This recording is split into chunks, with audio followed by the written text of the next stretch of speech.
Oliver the Western Engine.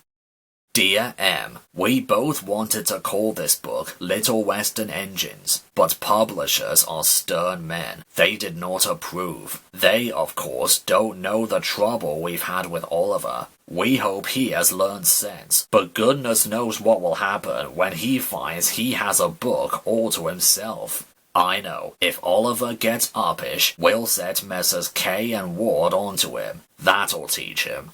The Reverend Wilbert Audrey. Donald Duck.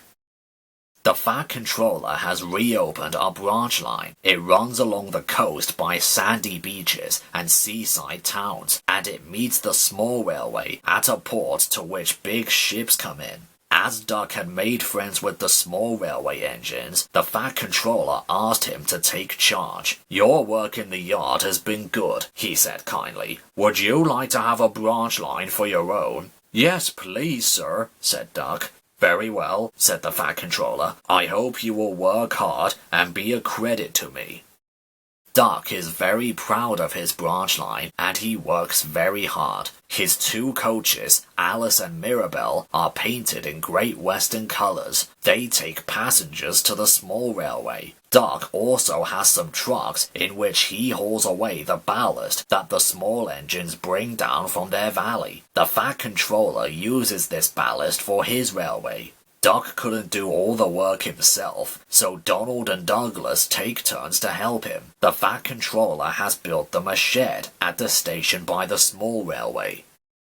Duck felt his responsibility deeply. He talked endlessly about it. You don't understand, Donald, how much the Fat Controller relies on me. Okay, muttered Donald sleepily. I'm Great Western and quack, quack, quack. What? You heard? Quack, quack you go. Say you'd an egg laid. Now wish and let an engine sleep. Quack yourself, said Duck indignantly. He stayed awake, wondering how to pay Donald out. At last, he said to himself sleepily, I'll ask driver in the morning. He says I quack, as if I've laid an egg. Let's pay him out. Quack, do you? His fireman pondered. I know, he said, and whispered. Duck giggled, and his driver slapped his leg with delight. Just right, he said. He dearly loved a joke. That night, when Donald was asleep, they popped something into his water tank. We've done it, they whispered to Duck. They won't hurt her, will they? Asked Duck anxiously. Bless you, no. They're both kind men. She'll come to no harm. A duckling popped out of Donald's tank at the first water stop. Both driver and fireman goggled with surprise, but Donald laughed. Near Doodoo's buying this, he said, and told them what had happened in the shed. The duckling was tame. She shared the driver and fireman's sandwiches and rode in the tender, quacking at intervals. The other engines enjoyed teasing Donald about it. Presently, however, she hopped off at a station, and as they couldn't wait to catch her, there she stayed. But before they reached home, Donald and his driver and fireman consulted together and made a plan. That night, Donald's driver and fireman got busy. When Duck's crew arrived to look him over in the morning, they found something which made them laugh till they cried. Look, Duck, they said. Look what's under your bunker. A nest box with an egg in it. Duck peered at it unbelievingly. Donald opened a sleepy eye. You didn't see, he exclaimed. Do you mind what I said, Duck? You must have laid it here this night, all unbeknownst. Then Duck laughed too. You win, Donald, he said. It'd take a clever engine to get the better of you. The duckling settled at the station and became a pet with the passengers and staff. She carefully inspects all parcels and luggage and sees that the porters stow them properly in the vans. When she wants a swim, she flies to a nearby pond, but always returns to welcome the trains. She stands by the cab, quacking imperiously, till the driver or fireman gives her something to eat.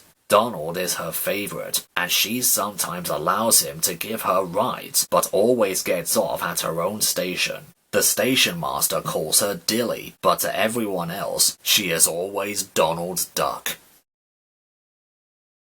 Resource and sagacity. Oliver is a Great Western tank engine. The other railway wanted to scrap him, so he ran away. Isabel, his faithful coach, came too, as so did Toad, a brake van. At the last moment, they were nearly caught, but Douglas saved them. The Fat Controller was pleased, and said that when Oliver was mended, he could help Duck on his branch line. "We will give you Great Western colors, like Duck," he said kindly. "That will help you forget your troubles." "Oh, thank you, sir," said Oliver happily. Duck's branch line starts from the big station. When Oliver started work, he often met other engines there. They all wanted to know about his adventures. "Amazing," Henry would remark. "Oliver," said James, "has resource." "And sagacity," put in Gordon. "He is an example to us all." "You're too kind," giggled Oliver modestly. But he was only a tank engine after all. No big engine had ever said admiring things to him before. I'm sorry to say that it made him puffed up in the smoke box. The Fat Controller rescued another coach called Dulcie. She trundled along with Isabel. Oliver sang, "Oh, Isabel is a funny coach, and so is Dulcie too. If I didn't look after them, they'd not know what to do." "Just listen to him, twittered Dulcie. "He is proud and conceited. He is heading for trouble," Isabel sadly replied. "I feel it in my frames," she shrieked as they rounded a curve. Oliver just laughed. "Henry says I'm amazing. He's right. What do I care for trouble? I just push it aside." All trucks are badly behaved, but ballast trucks are worst of all. Donald, Douglas, and Doug warned Oliver about this. "You think I can't manage," he said huffily. "Gordon knows better. He says I'm sagacious." "You may be good gracious, but see no more, Doc. It may be a pity, but the wee engine'll just have to learn." Today, Oliver took the trucks by himself for the first time. He pulled the loaded ones into a siding and pushed empties under the chute. Then he came back full of confidence to take the loaded wagons away. The loaded trucks were comfortable, and they didn't want to move. They had just realized, too, that they had a different engine. "Duck, we know," they grumbled. "And Donald, and Douglas. What right has Oliver to poke his funnel in here?" "Look sharp," puffed Oliver. "Smartly there." "That's no way to speak. Pay him out." The trucks moved off easily, and Oliver thought he had them in control. "Trucks," he told himself proudly, "daren't play tricks on me. I'll arrange them on the middle road and start away as soon as Doug arrives. I can't understand why he says they are so troublesome." They reached the station throat. Oliver's brakes came on with a groan, but brakes were useless against loaded surging trucks. They pushed forward yelling, "On! On! On!" Oliver fought hard, but still they forced him on, and on, and on. Their efforts slackened at first. "I'm winning," he gasped. "If only—" But it was too late. One moment his rear wheels were on the rails, the next they had none, and he was bunkered down in the turntable well, with a deluge of ballast all over him. When Doug arrived, he was stopped outside the station and flagged to the platform. He surveyed the wreckage. "Hello, Oliver," he remarked. "Are you being a good gracious engine? Beg pardon, of course, but we don't really like that sort of surprise. Donald and Douglas will miss their turntable." Later that day, Donald and Douglas spoke progently in Scots, and the Fat Controller spoke pointedly in English. All three left Oliver in no doubt at all that so far from being sagacious was a very silly engine. Toad stands by. When Oliver came home again, the trucks sang rude songs. They were led by Scruffy, a private owner wagon. "Oliver is no use at all, thinks he very clever, says that he can manage us, that's the best joke ever. When he orders us about with the greatest folly, we'll just push him down the well. Pop goes out Ollie." The engines bumped him. "Shut up," they ordered. But they couldn't be everywhere, and everywhere they weren't, the trucks began again. Oliver is no use at all, thinks he's very clever, says that he can manage us, that's the best joke ever. At last, they gave it up. We're sorry, Oliver, they said. It's really my fault, he answered sadly. I'm worried, Mr. Douglas, said Toad the next morning. This nasty spirit towards engines, where is it going to end? Dear knows, said Douglas gloomily. It must be stopped before it gets worse. I believe Mr. Oliver can do it. Maybe so, but how? I've got a plan, Mr. Douglas. May I stay here today and help him? We are both Great Western and must stand together. Would you ask him before you go to favour me with a word? I'll take you to him, but he's all smart for the work he had in mind. No, Doug, Toad's right. This trouble is my fault, and I must put it right. I meant no disrespect, you understand. Of course not, Toad. Anyway, Driver says the same, and he's arranged it with the station master. Very well, Oliver. But I must hurry. My passengers'll be waiting. Don't forget Stepney's tip about sand. Lay it on the rails as you back down, and roll it firm with your wheels. You'll get a splendid grip that way. Good luck. We three'll be there to cheer you on while you give those trucks a lesson. So long, smiled Oliver bravely, but he felt dreadfully nervous inside. I expect, Mr. Oliver, you'll want me on the middle road as a stop block like. Yes, please. Oliver marshalled the worst trucks 2 by 2 in the front of Toad. This way, Mr. Oliver, takes longer, but they can't give trouble. And if you leave that Scruffy till last, you'll have him behind you. Then you can bump him if he starts his nonsense. Doc arrived to find them ready and waiting. 3 cheers for Oliver and Toad, he called. Alice and Mirabel responded with a will, and so, wonderingly, did the passengers. Hold back, whispered Scruffy. The trucks giggled as they passed the word. Oliver dug his wheels into the sand and gave a mighty heave. "Oh!" groaned Scruffy. His couplings tightened. He was stretched between Oliver and the trucks. "I don't like this." "Go it!" yelled Doc. "Well done, boy! Well done!" "No! Oh!" wailed Scruffy, but no one bothered about him. "Oh! I'm coming apart!" There came a rending, splitting crash. Oliver shot forward suddenly. Scruffy's front end bumped behind his bunker, while Scruffy's load spread itself over the track. "Well, Oliver, so you don't know your own strength, is that it?"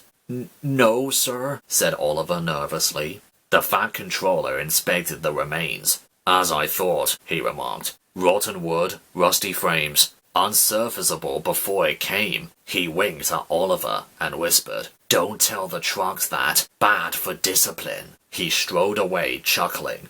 Nowadays, Oliver only takes trucks when the other engines are busy, but they always behave well. "Take care with Mr. Oliver," they warn each other. "He is strong, he is. You play tricks on him, and he'll likely pull you in half." Bulgy. It was Bank Holiday morning. The small railway engines were working hard. Their station was crowded. No sooner had one train started than another was filled with people waiting to go. Doug, Oliver, Donald, and Douglas were busy too, but they had not brought anybody. The yard was filled with parked cars and coaches. Doc was waiting for his next turn. Alice and Mirabel complained of the heat, so he backed them into the goods sheds while he bathed outside in the sun. Near him stood a huge red bus. He had never seen it before. The bus watched the passengers happily miling round the small railway. "Stupid nonsense," he grumbled. "Wouldn't have brought them if I'd have known. I'd have had a breakdown or something." "I'm glad you didn't," smiled Doc. "You'd have spoiled their fun. Look how they're enjoying themselves." "Pah!" snorted the bus. "Enjoyment's all you engines live for. Taking the petrol from the tanks of us workers. Come the revolution, he went on fiercely, railways will be ripped up, cars and coaches will trample their remains. Free the roads, he growled. Free the roads from railway tyranny.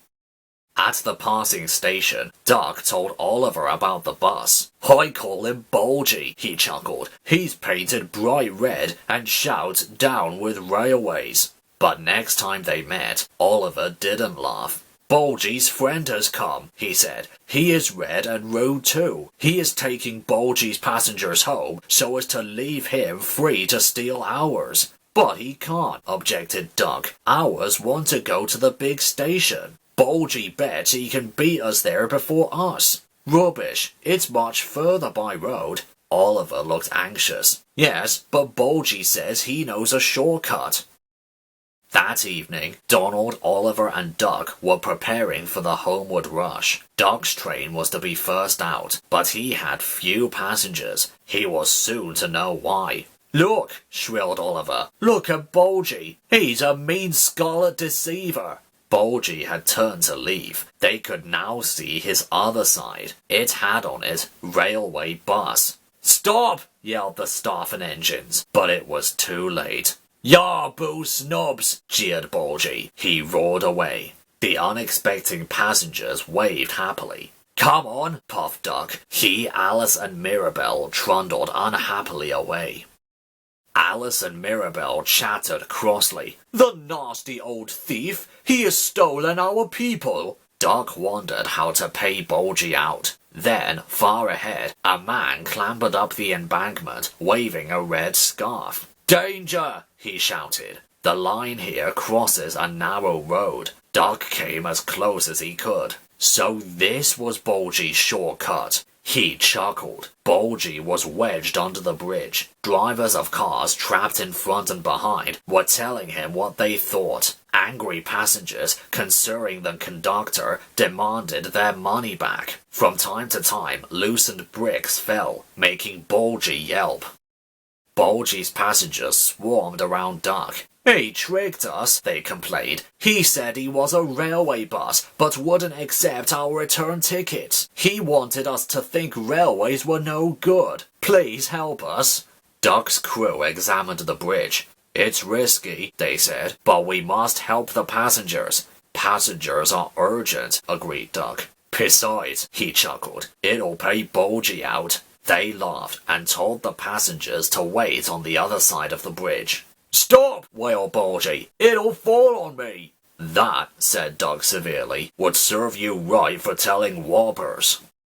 Bulgy howled as he felt the bridge quiver, but it didn't collapse. Duck made good time to the big station, and all the passengers caught their trains. The Fat Controller arranged a shuttle service on the branch. Passengers changed trains at Bulgy's bridge. Bulgy had to stay till he was mended, but he never learned sense. He told whoppers till no one could believe his destination boards, and no passengers would travel in him. He is a henhouse now, in a field beside the railway. If he still tells whoppers, they could do him no harm. The hens never listen to them anyway.